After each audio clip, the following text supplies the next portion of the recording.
এবং deputy speaker, আসসালামু আলাইকুম। আপনারা গণতন্ত্রকামী জনগণের রক্ত ঋণে প্রতিষ্ঠিত এই মহান জাতীয় সংসদের স্পিকার, ডেপুটি স্পিকার নির্বাচিত হয়েছেন। আপনাদেরকে প্রাণ ঢালা অভিনন্দন। আজ থেকে আপনারা আর কোনো দলের নন, এই মহান জাতীয় সংসদের স্পিকার। আজ থেকে এই মহান সংসদের নির্বাচিত প্রত্যেক সদস্য আপনাদের চোখে সমান।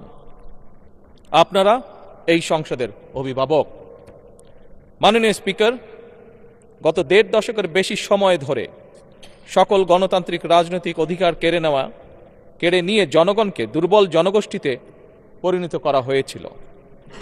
মহান জাতীয় সংসদকে মানুষের অধিকার লুণ্ঠনকারীদের ক্লাবে পরিণত করা হয়েছিল। বিগত ১.৫ দশকে যারা নিজেদেরকে এমপি পরিচয় দিয়েছিল তারা কেউ জনগণের ভোটে নির্বাচিত ছিল না।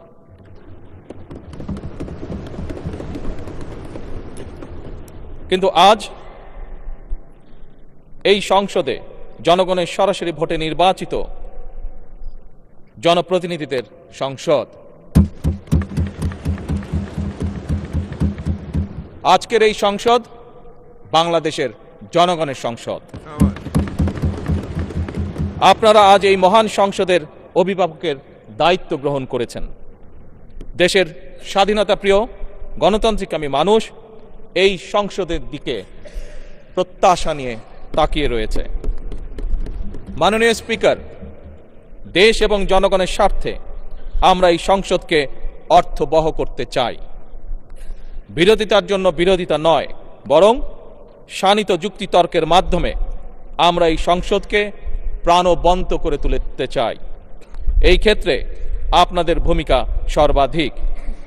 এই সংসদের সদস্য হিসাবে জাতীয় সংসদ পরিচালনায় আমরা আমাদের পক্ষ থেকে আপনাদেরকে সর্বোচ্চ সহযোগিতা করব ইনশাআল্লাহ। আপনাদের এই নতুন ভূমিকার জন্য সকল সংসদ সদস্যের পক্ষ থেকে আবারও আপনাদেরকে জানাই শুভেচ্ছা, অভিনন্দন এবং ধন্যবাদ। মাননীয় স্পিকার, মহান রব্বুল আলামিনের দরবারে আমরা কামনা করি এই মহান সংসদ সাফল্য কামনা করে আমার শুভেচ্ছা বক্তব্য শেষ করছি। আল্লাহ হাফেজ। বাংলাদেশ জিন্দাবাদ। ধন্যবাদ সংসদ নেতা।